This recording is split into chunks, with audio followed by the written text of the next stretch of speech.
Okay, moving on to pyramids, and it's nice, especially if you're starting to have some blocks.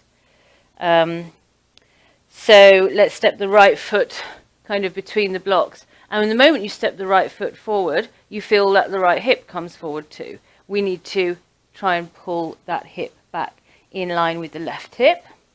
And then as we come down, we want to keep those hips in line. So probably I expect my left ankle's going to come up, but I'm trying to keep that right hip back, reach down for my blocks. Now my body's desperate to roll the back and take the pressure off the hamstring, right? No, we don't want to do that. Keep the hip in line, pull the back in from the dorsal as well. So the whole back, you feel yourself pulling in almost just at the hip and lumbar area, but also pull the dorsal in and lengthen the neck. And you are going to feel a huge stretch up the back of the right leg. The right leg is the one that's forward.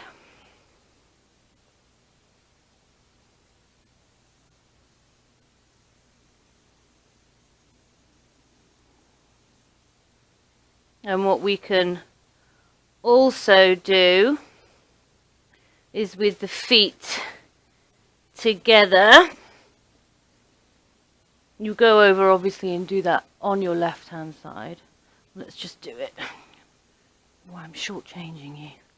Right, so I've had to pull my left hip back in line with my right, and then pull the back in, lengthen the neck. I actually should probably be down here or further while still trying to keep my back straight. Extra stretch. And then we just can stand with the feet together and try and come down with that back nice and flat. And just here you're going to feel it the moment, because we've walked slightly forward. So what you'll find usually in forward folding is when you get here, this bum comes back, and that in itself is taking the stress off the hamstrings. If you keep your tailbone pointed high, bring the back in, walk the hands forward so the hands are directly under your shoulders, and what you want is the length of your torso on the floor here. Pull the back in, and then we're almost as if we're bringing the weight onto the balls of the foot, and that is your hamstring stretch.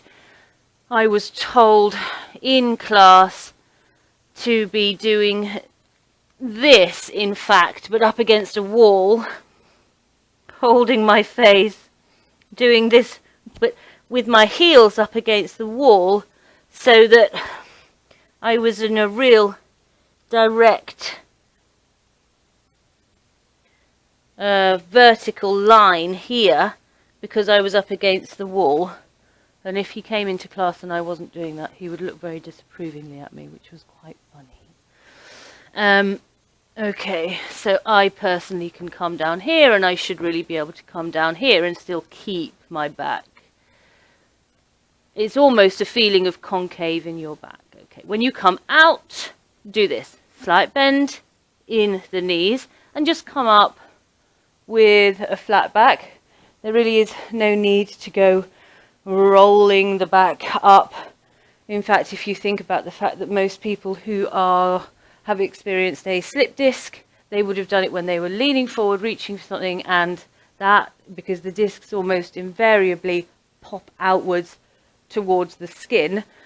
So all of this back bending, back strengthening, we're almost closing up those discs again. It's very healthy for the back, in a way that rolling the back like some people do in a forward bend like this is not.